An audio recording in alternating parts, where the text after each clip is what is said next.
যাচ্ছে প্রচার করতে, আমার ভাইটা, ওকে দেখে একজন ছেলে একটা স্লোগান দিচ্ছে, দেখেছেন না? দেখেন কত ঠান্ডা মাথা করে যাচ্ছে, দেখেও ভালো লাগলো। এটাই হচ্ছে বুদ্ধিমানের কাজ। কথা বুঝে আসছে? কিন্তু আজকে যদি আমি ছেলেদেরকে বলে দিই যে অলিতে গলিতে ঢুকলেই বলবি জাহান্নামের, আমি বলবো নমরুদকে খোঁড়া মশা দিয়ে আল্লাহ মেরেছে, বেশি দেখার শখ করিস নি।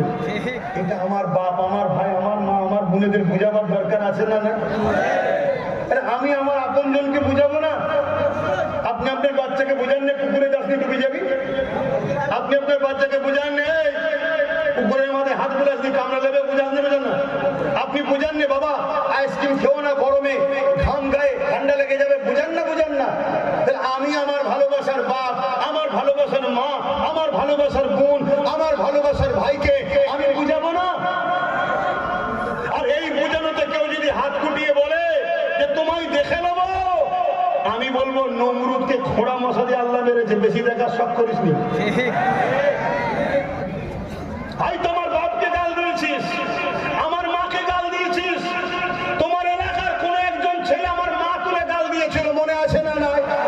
আমি কিন্তু তার প্রতিবাদ করতে আসিনি, আমি আমার মায়ের হয়ে লড়তে আসিনি। আমার মাকে গাল দিয়েছে, আমার মায়ের আল্লাহ দেখেছে। আমার মাকে যখন গাল দিয়েছিল, আমার মা তখন খোদার ঘর কাবাকে তওয়াফ করছিল, উমরায় ছিল। যে গাল দিয়েছে তাকে আল্লাহ দেখেছে। আমি আমার নিজের জন্য লড়াই করতে আসিনি, কেন আমার রাসূল শিখিয়েছে মান আহাব্বা লিল্লাহ ওয়া আবগাদা লিল্লাহ ওয়া আতা লিল্লাহ ওয়া মানা লিল্লাহ ফাকাদ ইসতাকমালাল ঈমান। পশ্চিম বাংলায় 1 থেকে 2 লক্ষ পুলিশ আছে, এর বেশি নয়। যদি মনে করি কারো প্রতিশোধ নিজের জন্য নেব, যদি মনে করি মা বাবার জন্য কারো প্রতিশোধ নেব, টোটাল পশ্চিম বাংলা থেকে 1 কোটি লোককে জড়ো করার ক্ষমতা আব্বাস সিদ্দিকীর আছে। 1 কোটি লোককে রুখার এই বাংলায় কারো ক্ষমতা নেই।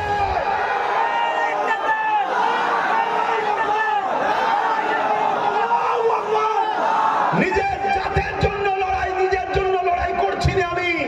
আমি লড়াই করছি তোমাকে আল্লাহর দ্বীনের জন্য বলছি, আমার কোরআনের জন্য বলছি, যাতে করে তোমার আখিরাত ভালো হয়।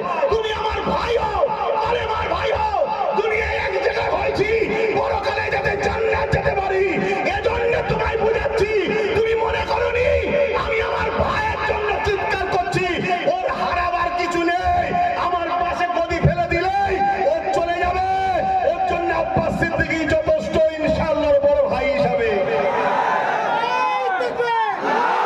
এই লড়াইটা বুঝতে হবে, একদিকে কোরআনের দুশমন আছে, আর একদিকে কোরআনের দুশমনের বিরুদ্ধে কেস করেছে সেই ব্যক্তি আছে। তুমি কোরআনের দুশমনের পক্ষে যাবে না, কোরআনের পক্ষে যে সেটার সাথে যাবে। জোরে বলো। ওই যে নদিয়ায় যে জালিমটার কথা বলছি, ওর বিরুদ্ধে কেস করেছিল, কিন্তু আমার ভাই নওশাদ কেস করেছে। কথা মাথায় ঢুকছে না? ঢোকে না? এইটাই তো আমি বুঝাতে চাইছি যে তুমি ব্যবসা করো, কিন্তু ব্যবসা করতে গিয়ে জাহান্নামে যাওনি, ওই ব্যবসার দরকার নেই।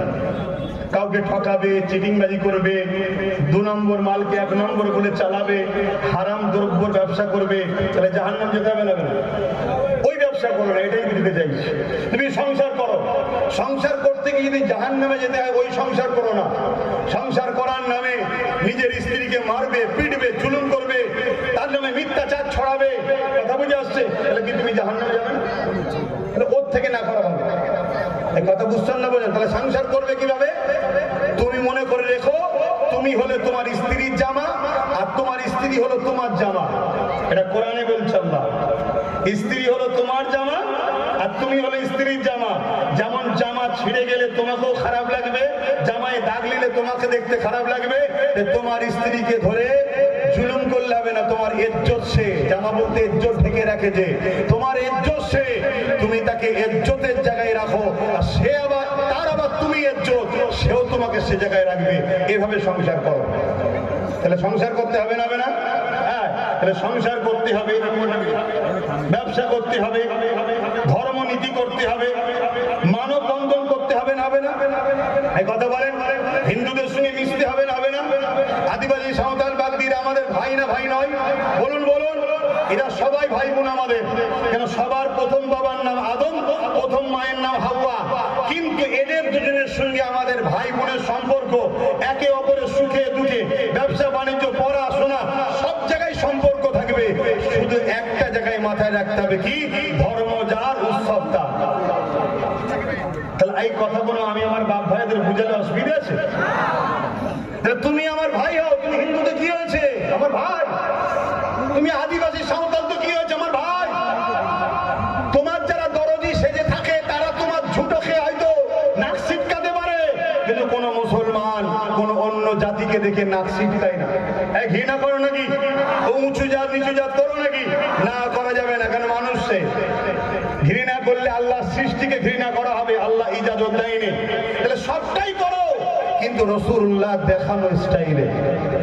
কথা মাথায় ঢুকছে তো নাকি? তাহলে এই কথাগুলো আমি আমার বাপ ভাইদের শিখাবো না? তাই তো শিখাচ্ছে।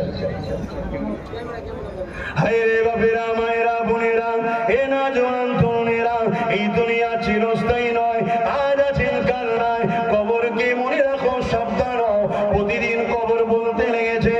এ দুনিয়ার মানুষেরা আমার উপরে বড় দাম্ভিকতার সঙ্গে ঘুরে বেড়াচ্ছ, আমার কাছে তোমাকে আসতে হবে। আমি কবর একা থাকার জায়গা, আমি কবর অন্ধকারের জায়গা, আমি কবর পোকামাকড়ের জায়গা। এইভাবে কবর দৈনিক আমাদেরকে ঘোষণা করছে।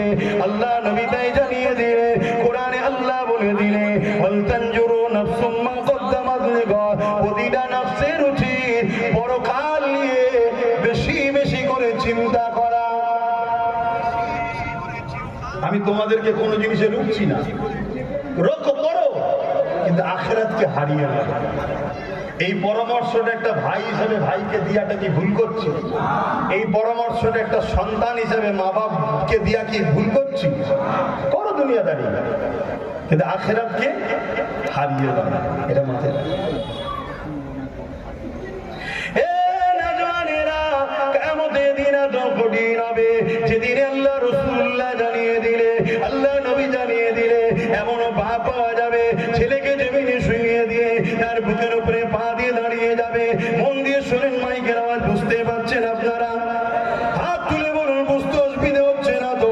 আল্লাহ নবী জানিয়ে দিলেন, কিয়ামতের দিনে এমনও স্বামী পাওয়া যাবে নিজের স্ত্রীকে জমিনে শুইয়ে দিয়ে তার বুকের উপরে পা দিয়ে দাঁড়িয়ে যাবে। কিয়ামতের দিনে এমনও মেয়ে পাওয়া যাবে নিজের মাকে জমিনে শুইয়ে দিয়ে তার বুকের উপরে পা দিয়ে দাঁড়িয়ে যাবে। এ যুবক, ভয় করো আল্লাহ।